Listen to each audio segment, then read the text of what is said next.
Olá, sejam todos muito bem-vindos. Eu sou Milena Flor e está começando mais um Eu Sofri. No programa de hoje vamos falar sobre o caso de discriminação racial sofrido pela filha da atriz Samara Filippo. E para falar comigo eu conto com a presença da advogada Thaís Cremasco. Seja muito bem-vinda. Oi, Milena, obrigada pelo convite. É um prazer falar sobre um tema tão importante para toda a nossa sociedade. Thaís, até para entender melhor, vamos tentar resumir o que aconteceu com a vítima, com a filha da Samara.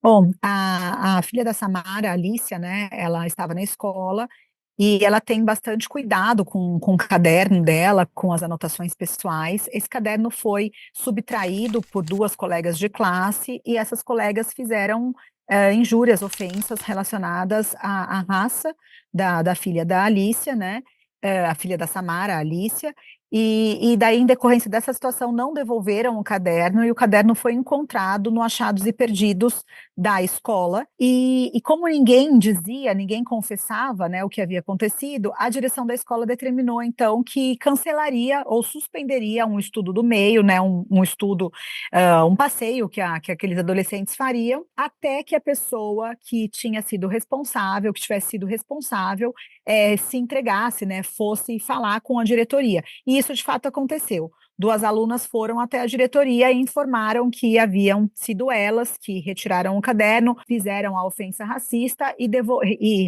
rabiscaram, destruíram, né, o caderno. E daí, então, houve uma conversa restaurativa entre a vítima e as duas agressoras, e até o presente momento a escola ainda não deu uma posição efetiva do que vai acontecer em relação a essa situação. Thaís, a Alicia, foi a primeira vez que ela sofreu um ato de racismo dentro da escola ou era um ato recorrente? Eu entendo não foi um ato isolado. Outras situações haviam acontecido nesse mesmo ambiente escolar, mas também uma coisa que é bastante comum entre as vítimas de racismo, adultas inclusive, é que a pessoa demore para tomar atitude, por medo da exposição, por medo da impunidade e da revitimização, que é uma coisa que eu acho importante a gente falar um pouquinho mais para frente. Mas existiram sim outras situações onde essa criança, essa adolescente foi vitimada, por exemplo, em uma situação onde ela foi acusada sem absolutamente nenhuma evidência, nenhuma prova de ter furtado o carregador de colegas, né? Uma situação que é evidentemente racista, uma vez que ela era a única aluna negra naquele ambiente, né? E a gente sabe que isso também é uma das faces do racismo. Outra coisa que é bastante presente e ainda continua acontecendo é essa situação dela ser excluída, não ter amigos, ser exposta. Então, foram inúmeras situações,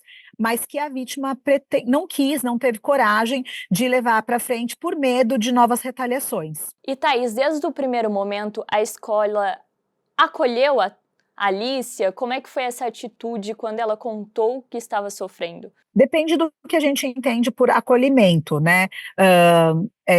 A família, a mãe, e a própria vítima não se sentem acolhidas a partir do momento que um crime aconteceu dentro da escola e nenhuma atitude foi tomada no sentido de expulsão.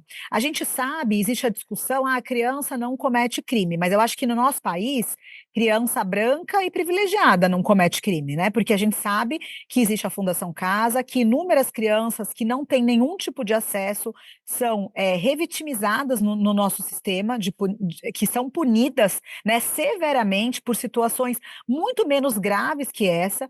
Então, dizer que a escola tomou uma atitude e que teve um acolhimento é muito relativo. A família não se sente acolhida, uma vez que até o presente momento não existiu nenhum tipo de afirmação de quais vão ser, de fato, as atitudes que a escola vai tomar. Porque se dizer antirracista não é mostrar que tem um projeto onde crianças recebem bolsas de estudo. Isso não é se dizer antirracista, até porque bolsa de estudo é privilégio para a escola, né? A escola deixa de pagar imposto para dar a bolsa de estudo.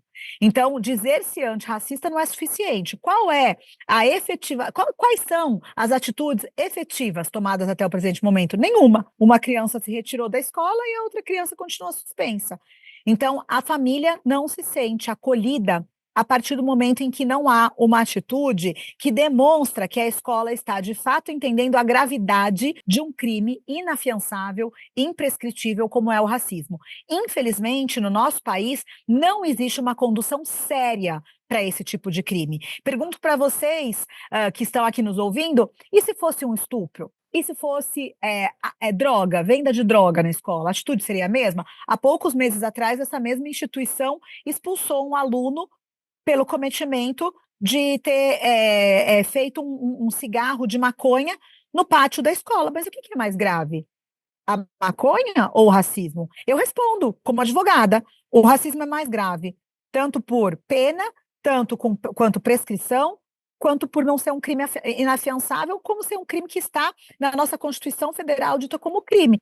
Então, não existe um respeito ao que o próprio ordenamento jurídico comete como grave. Então, é óbvio que a família não se sente acolhida com a postura da escola. Importante também já que mencionamos a escola, dizer que o colégio é o Colégio Vera Cruz, uma escola particular na zona oeste, aqui de São Paulo. Pedimos então que eles também, vendo a entrevista, se posicionem sobre um caso tão sério. E Thaís, a expulsão dessas agressoras é uma forma de reeducação? Com certeza. A expulsão é o primeiro ato de reeducação, né? Tanto a família, como eu, pessoalmente, enquanto advogada, não acredito no sistema prisional, eu não acredito que no punitivismo por si só. Mas veja, num país onde o racismo é crime desde a década de 80, e a gente, assim, conta nos dedos de uma mão quantas pessoas foram presas e, na verdade, estão presas pelo crime de racismo. Eu busquei e o dado era 0 pessoas. Hoje eu descobri que existe uma pessoa no nosso país presa pelo crime de racismo, que é um crime que acontece todos os dias, todas as horas, em todos os momentos. Então, veja, quando a gente sai desse ponto da impunidade absoluta que existe no nosso país em relação ao racismo e a gente começa a punir, a gente educa aqueles adolescentes e aquelas famílias que são coniventes a essa violência a dizer: olha a gravidade do que está acontecendo. Então, esse é o primeiro sinal de reeducação. E daí, essas crianças, esses adolescentes que cometeram essa violência serão reeducadas num outro ambiente, porque naquele ambiente não é justo que a vítima seja obrigada a conviver com o seu agressor. Assim como num caso do processo de violência doméstica, Maria da Penha, o agressor ele é afastado da vítima. Então, é necessário que a gente enxergue não essa situação da expulsão como uma forma de punitismo exacerbado, de punitivismo exacerbado, mas sim o primeiro passo para a reeducação. Ninguém aqui quer que essas crianças não sejam reinseridas na sociedade, mas veja, nós estamos falando de crianças brancas, privilegiadas, com uma ótima situação econômica, que estudam numa escola de primeira linha. Por que a gente não discute a questão do punitivismo exacerbado com crianças pretas, periféricas e sem possibilidade de acesso? Ninguém está preocupado com a revitimização dessas crianças? Ninguém está preocupado com a educação e a reeducação dessas crianças que já não têm acesso a nada? Então, a gente vem falar sobre reeducação quando a gente fala de crianças brancas, ricas e privilegiadas. Esse é o pensamento que a gente precisa ter para começar a entender de forma séria o racismo. Porque se a gente só falar sobre penas alternativas, quando a gente falar sobre racismo, a gente está fazendo um pensamento inverso ao pensamento do próprio legislador, que trouxe ao racismo uma importância que na prática a gente não está vendo acontecer. E Thaís, até falando dos pais que também fazem parte da educação dessas agressoras, o que eles fizeram quando souberam que as suas filhas praticaram o ato de racismo contra outra adolescente? Uma família, nada, absolutamente nada, nenhum pedido de desculpa. A família que fez um pedido de desculpa, salvo o melhor juízo, e pelas informações que a própria família, a própria Samara passa, é que é uma família de uma professora. Então, tratava-se de uma aluna que provavelmente é bolsista, porque é filha de um funcionário da escola, e essa família pediu desculpas. E a outra família, até o presente momento, não fez nenhum tipo de pedido de desculpa. E isso me faz acreditar, de forma severa, que a pessoa não entende a gravidade do ato que fez. Porque se entendesse a gravidade do ato que fez, a pessoa teria certamente, pelo menos, se retirado do mesmo ambiente, né? Porque essa coisa de que, normalmente, o que acontece no nosso país é a pessoa tentar se esquivar, né? Ah, não foi minha intenção, mas não foi bem isso que eu quis dizer. E essa situação, veja a gravidade, de até o presente momento, a escola não ter tomado atitude, a família não ter tomado atitude, tem trazido novas violências para a vítima, porque as colegas de classe perguntam, né? Ah, mas o que está acontecendo? Ah, mas por que você fez isso? Coitada da nossa amiga, porque a dor das pessoas pretas do nosso país, ela é vista com muito descaso. Então, as pessoas estão mais preocupadas, muitas vezes, com as pessoas que cometeram essa violência. Nossa, mas elas vão ser expulsas. Nossa, vão usar. Mas alguém está perguntando como que está a dor da Alicia? Porque, pelo que eu estou entendendo, a preocupação maior é com quem cometeu a violência. E isso é uma revitimização. Né? Revitimização essa que nós, mulheres, conhecemos muito bem, por sermos vítimas de violência de gênero, e que as pessoas pretas do nosso país também conhecem muito bem, por serem vítimas de racismo. Então, eu acho que existe uma injustiça muito grande, e eu falo, apesar de ser uma mulher branca com certa propriedade, porque fui mãe que protagonizei a primeira expulsão de pessoas racistas de uma escola no nosso país. Meu filho foi vítima de racismo em 2022 e, em decorrência disso, eu consegui a expulsão de 8 alunos racistas que haviam cometido essa violência contra ele. Então, é muito comum que, nessas situações, as pessoas se preocupem muito mais com o agressor do que com a própria vítima. E, Thaís, até essa revitimização que a Alicia está sentindo, a escola disponibiliza algum psicólogo até para ajudá-la? A escola fez alguma coisa para acolher nessa volta? Não, em absoluto não. Primeiro chamou a Alicia para sentar com as duas agressoras, o que eu acho um absurdo por si só, sem a presença da sua mãe. Eu acho isso já muito complicado, especialmente porque a gente está falando de uma criança, uma adolescente que sofreu inúmeras violências e jamais teve coragem de denunciar, então tem essa situação. E também não houve nenhum movimento no sentido de ofertar uma ajuda psicológica, sendo que essa criança apresentou uma síndrome do pânico posterior ao que tinha acontecido, não conseguindo frequentar, inclusive, a sala de aula, né? Então, essa ideia, né, de que nós temos um grupo racistas, de mães bolsistas, que isso é bastante, por mim, ao meu ver, é vista de uma forma muito, muito delicada, né, porque a gente sabe que bolsas de estudo para as escolas de elite do nosso estado não é uma benesse para a população, e muitas vezes uma forma da escola, inclusive, ganhar dinheiro com essas bolsas. Então, eu vejo eu não vejo com esses olhos de benevolência esse coletivo antirracista que a escola diz com tanto orgulho ter. Porque, para mim, ter um coletivo antirracismo é combater o racismo com a energia que merece, e não foi combatido até o presente momento. E quando falamos de racismo, estamos falando de um crime. Por mais que sejam menores de idade, o que a justiça prevê para essas agressoras? Existe alguma punição? Sim, elas estão respondendo já, né, pela infração.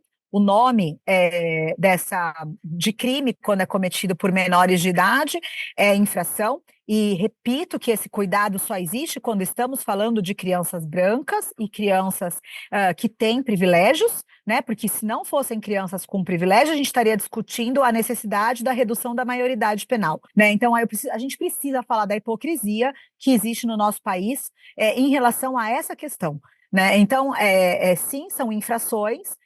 Essas famílias serão ouvidas, os pais serão ouvidos em relação a essa violência. Tenho comigo que a branquitude se une, né, nessa ideia de que não foi por mal, não foi bem isso, nós estamos preocupadíssimos, mas na verdade a gente sabe que essa violência só acontece porque existe de alguma forma ou a conivência ou a falta de educação necessária para o combate ao crime de racismo. Então, sim, elas vão responder, já estão respondendo na segunda vara da infância em relação a essa situação, obviamente, a pena não vai se estender aos pais, apenas elas responderão perante a infração, e os pais vão poder responder também na esfera civil, né, por uma indenização por danos morais e danos materiais com os eventuais gastos que a Samara tem, inclusive em relação à saúde da sua filha. Thaís, você que também como mãe já sentiu de certa forma a dor de ver seus filhos sofrendo,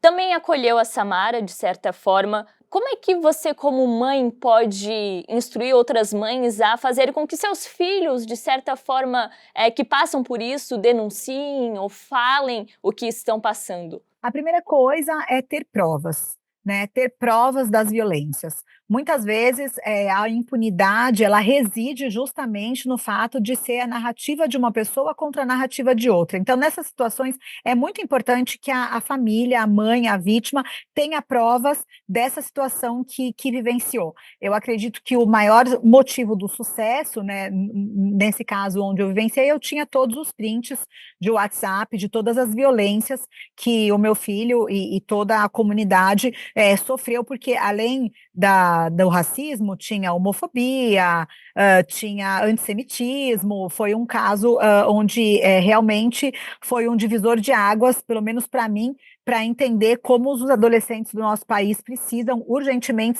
serem reeducados, especialmente adolescentes da burguesia do nosso país, né? Então, eu acredito que a primeira coisa é juntar provas, e também juntar provas de que aquela mãe, de que aquela família está cobrando efetivação da escola no sentido de promover algum tipo de conversa, de punição. Então, a mãe, a família precisa levar isso para a escola. E a gente precisa ter por escrito qual vai ser a forma que a escola vai lidar com essa situação. Porque as escolas, especialmente as escolas particulares, elas viraram muitas vezes simplesmente uma empresa, né? Isso, muitas vezes, quando a gente percebe as respostas evasivas das instituições, a gente percebe que muitas vezes parece que essas instituições elas não estão comprometidas com a educação, mas sim estão pensando no cliente,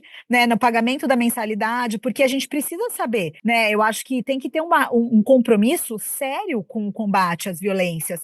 Então, cobrar realmente uma postura efetiva, não é nós estamos fazendo, nós temos um grupo, nós iremos promover. O que está sendo feito agora? Qual é a atitude efetiva? Então, a família precisa ter essa força, né? Às vezes é difícil quando você está num momento de vulnerabilidade, mas de cobrar a efetivação dessas medidas. E dentro da lei, como é que é a efetivação das medidas quando se falamos de racismo na escola? Bom, primeiro que o racismo, ele, como eu disse, ele está contemplado pela nossa Constituição Federal, então é um crime visto de forma muito grave para a nossa Constituição, e todo o regulamento interno das escolas tem que a escola, a depender da gravidade do ocorrido, poderá expulsar ou transferir aquele aluno. Então, o que é gravidade do ocorrido? Se a escola entende que o racismo é grave, ela precisa expulsar ou transferir. Se ela não expulsou ou não transferiu, é porque ela não entende. Porque o próprio regulamento interno, que não está acima da lei, mas que regulamenta a instituição, inclusive isso acontece no caso da Samara, diz que, a depender da gravidade, a instituição transferirá o aluno. Então, por que não transferiu? Ou o racismo não é grave, ou você vai transferir, ou você vai expulsar. Então, assim, além da escola ter que obedecer à Constituição Federal, o Estatuto da Criança e do Adolescente, ela também tem os regulamentos internos que garante àquelas famílias que aquela criança que foi vítima de uma violência vai ter a sua integridade física, moral e psicológica preservada. Não é só a integridade física, e a integridade moral? E a integridade psicológica? Então, a escola, para além de ter que obedecer à legislação pátria, à legislação do nosso país, ela tem regras internas que faria com que ela tivesse a obrigação de tomar a medida de expulsão. Thaís, o Colégio Vera Cruz, que além de não ter disponibilizado psicólogo para a Alicia, aconteceu algo muito sério dentro daquela escola, um crime. Os outros alunos tiveram alguma conversa sobre isso? De que forma não fazer isso com outros colegas? para de fato entender, porque teve uma repercussão na mídia também. Isso foi conversado com os outros alunos ou não teve também nada? Não, não teve por enquanto. A Samara relata que dias depois, alguma diretora foi até a sala, né, falando para aquelas crianças, aqueles adolescentes, a gravidade do ocorrido, mas sem uma preparação séria, né, sem um combate sério, sem uma estruturação de atividades, né, isso acaba revitimizando, porque, veja, uma coisa que existe é que, normalmente, num país tão racista quanto o Brasil, as poucas crianças brancas que estudam num ambiente de elite, isso é uma realidade, inclusive aconteceu na escola dos meus filhos, e acontece ainda, ela já é uma criança que, normalmente, não é aquela criança que tem muitos amigos, porque normalmente é a única ou uma das poucas crianças pretas. O que você acha que acontece quando a diretora passa e fala: olha, isso é grave? Aquele próprio entorno se volta contra a criança. Nossa, mas fulana foi expulsa por sua causa, olha o que você fez com ela. A pessoa é revitimizada naquele próprio ambiente. Então, deveria ter uma organização orquestrada de combate. Não é simplesmente, vamos sair fazendo, né? Tem que ter profissionais habilitados, educadores habilitados para que essa revitimização não aconteça. E isso, de fato, não ocorreu em hipótese alguma. Thaís, de que forma você vê que a mídia pode ajudar na repercussão desses casos? Até, de certa forma, mudar essa visão que temos de uma sociedade que já é racista. Nossa, eu enxergo a mídia como um dos pilares mais importantes para a mudança social dessa questão. Por quê? Primeiro porque existe, não à toa, a ilusão de que cometer crimes no Brasil não dá em nada, né? Então, existe essa ilusão. E quando a imprensa e a mídia traz essa informação, as pessoas começam a se preocupar com algo que até então era naturalizado. E também, como eu disse para você, né? As escolas, elas têm essa visão comercial. E ela tem muita preocupação em manchar a sua imagem comercial perante uma sociedade. Então, quando a mídia começa a buscar respostas, né, com certeza a escola, que muitas vezes, ao meu ver, não está verdadeiramente preocupada com a pauta, começa a se preocupar, não por uma questão de humanidade, mas por uma questão simples e puramente de capital, né? Eu acho que também isso acaba fazendo com que a instituição comece a se atentar, né, para essa situação.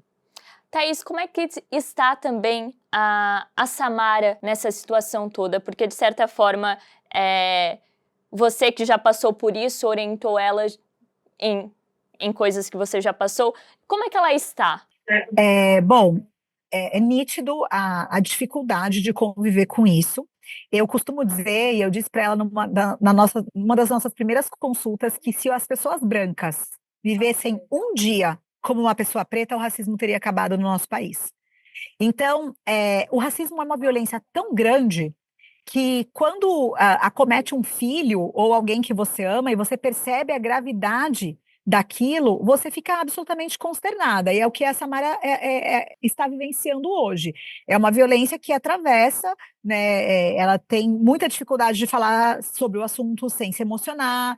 É uma mistura de sentimentos muito grande, porque a gente sabe que também do outro lado são adolescentes e não existe um ódio, não existe raiva. O que existe é um sentimento, uma necessidade de justiça, né, que até o presente momento não aconteceu. Então, ela ainda está muito abalada com tudo que aconteceu, está muito consternada e tentando cuidar das dores e das feridas que a filha dela ainda sente, né, dentro dessa situação. Thaís, o racismo no nosso país, ele é estrutural, mas não podemos usar isso como justificativa para praticar um crime. De que forma nós, como pessoas brancas, podemos, de certa forma, acolher também pessoas que sofrem diariamente racismo, como também falar as palavras adequadas que estão erradas no nosso dia a dia? Como nós podemos aprender com essa situação? Bom, primeiramente, a questão da branquitude, a gente precisa ter intencionalidade. Eu falo assim, quando a gente pensa que o racismo é estrutural, só serve para que a gente saiba que, por conta de ser uma coisa muito maior que nós, o desejo de ir contra e de mudar isso tem que ser muito maior. Não é sobre você. A branquitude precisa, as pessoas brancas, elas precisam tirar esse ranço, essa ideia de que eu não sou racista. O fato da gente viver numa sociedade que é racista, a gente reproduz o racismo mesmo sem a gente querer. Então, na verdade, não é simplesmente, já que é racista, é assim mesmo, estamos nessa. Não, eu preciso ter intenções, eu preciso agir de forma intencional a mudar essa realidade. E como a gente age de forma intencional? Trazendo essa realidade, primeiro assumindo o nosso erro. E isso a gente percebe que não acontece. Né? Então, assim, sim, o que aconteceu foi grave, e por ser grave, eu vou, por exemplo, me retirar, eu vou pedir desculpa, eu vou chegar para a vítima e dizer como eu faço para mudar o que eu fiz. Não é só, oi, desculpa, foi chato. Não. O que eu faço? O que você precisa? Como eu vou consertar? Não é só pedir o pedido de desculpa, é como consertar, como alterar o status da violência que eu acarretei na vida daquela pessoa. Então, primeiro, as pessoas brancas precisam se reconhecer como pessoas racistas, e ninguém quer, né? As pessoas brancas estão tão acostumadas com o seu privilégio de ser julgado de forma positiva, sempre como tudo, que a pessoa tem dificuldade. Olha que interessante, vou contar uma coisa pessoal. O meu parceiro, o meu marido, é um homem preto. E nós estávamos fazendo uma compra e a pessoa perguntou: precisa de sacola? Eu falei: não, abri minha bolsa e coloquei o que eu tinha comprado dentro da bolsa. Ele olhou para mim, mas ele levou um susto.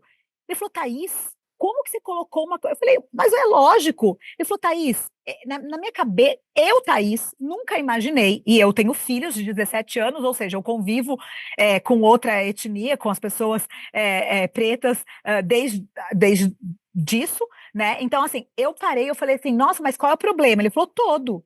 Como que você coloca uma coisa dentro da sua bolsa? E para mim era uma coisa normal e para ele era uma coisa absurda. Então, nisso, a gente precisa começar a entender os nossos privilégios. E quando a gente entende os nossos privilégios, a gente começa a entender que a dor do outro não é simplesmente algo que a pessoa tem que resolver dentro dela mesma, mas a gente tem que começar a pensar em servir para essa luta, né? Que é aquela velha história de que tem que ser antirracista. E o que é ser antirracista? É agir com intencionalidade, é agir com intenção, né? Não simplesmente, reconheço, peço desculpa, não foi minha intenção. Não, mas eu causei esse dano. Como que eu vou fazer para resolver o dano que eu causei na vida daquela pessoa? Isso eu nunca percebo. Essa intencionalidade de mudar o erro que a gente cometeu, isso a gente não percebe. Então, eu acho que começa por aí. E, Thaís, até que essa mudança, esse pedido de desculpa ou mudança de atitude que é necessário, já deixou alguma cicatriz, por exemplo, até nos seus filhos, por mais que houve a expulsão, essa cicatriz já está neles.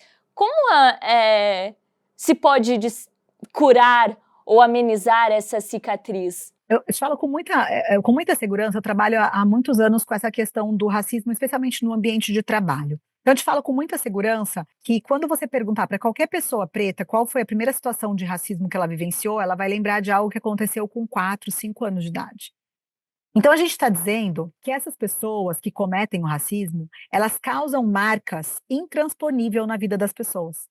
Hoje eu conversei com o meu colega que está atuando nesse processo da Samara comigo, que é um grande advogado, doutor Édio, e ele tem mais de 70 anos de idade. Ele vai ficar bravo que eu falei a idade dele, que ele não gosta que fale para ninguém. Eu acho que ele tem uns 80, mas ele fala que tem mais de 70. O doutor Édio é um advogado incrível, experientíssimo, e ele disse: se eu não tivesse sofrido racismo aos 5 anos de idade, quando a minha professora, perante a classe inteira, me acusou de ter furtado o lanche de uma outra pessoa, pelo simples fato de eu ser a única criança preta daquela classe, talvez hoje eu não faria tanta terapia. Então, as pessoas pretas têm muita convicção da violência e da marca que situações de racismo causam na vida delas. Então, veja, é uma marca intransponível. Essas situações que essas pessoas vivenciam, essas dores que essas pessoas acarretam na vida da pessoa, é uma coisa que a pessoa vai ter que lidar para o resto da vida dela.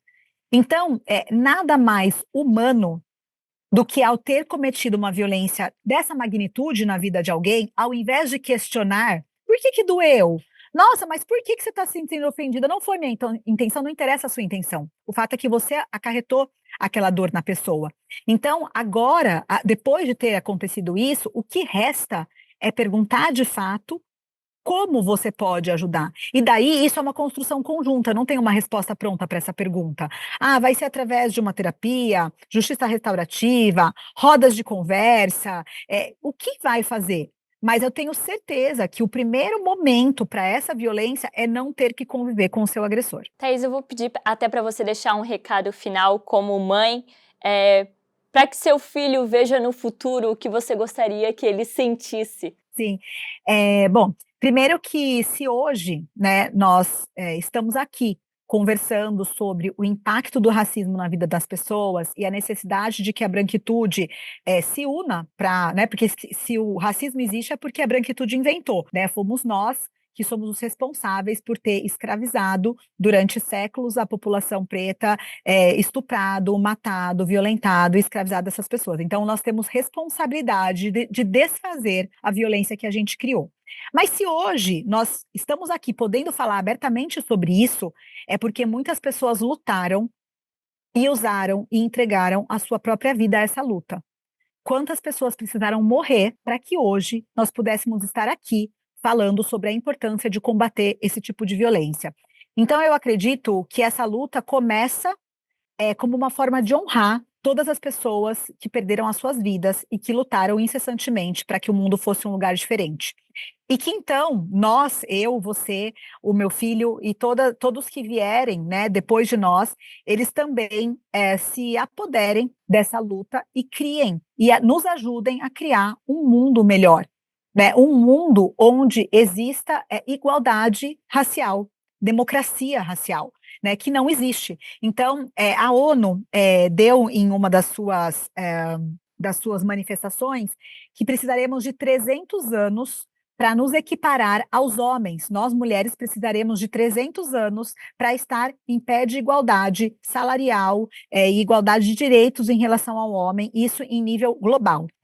Eu penso que se a gente for pensar sobre a mesma coisa no racismo, eu acredito que seria, inclusive, mais que 300 anos para que a gente consiga, de fato, vivenciar uma democracia racial, sabendo que o mundo ocidental, a Europa, as Américas foram responsáveis por tanta violência ao continente africano. Então, nós precisamos, a gente não pode se dar o luxo de se cansar.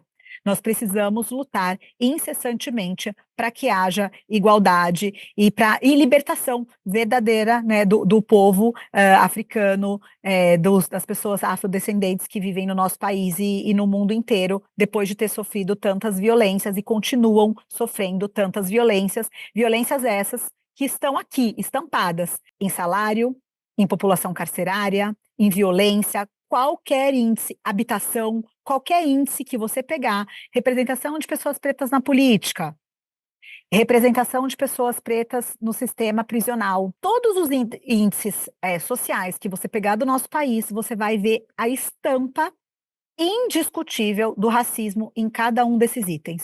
Então, o recado que eu deixo é: não parem de lutar, ofereçam a sua ajuda, ofereçam o seu corpo, ofereçam a sua intenção para que essa violência cesse no nosso país e que a gente consiga, de fato, construir uma sociedade igualitária e fraterna. Thaís, eu agradeço extremamente pela sua luta, que é de suma importância. Muito obrigado pela sua entrevista. Eu que agradeço, é um prazer, gosto muito do canal, sou fã e acho importante trazer esse debate para a sociedade. A branquitude não gosta de se reconhecer como racista, mas é necessário para que a gente continue a lutar. Obrigada.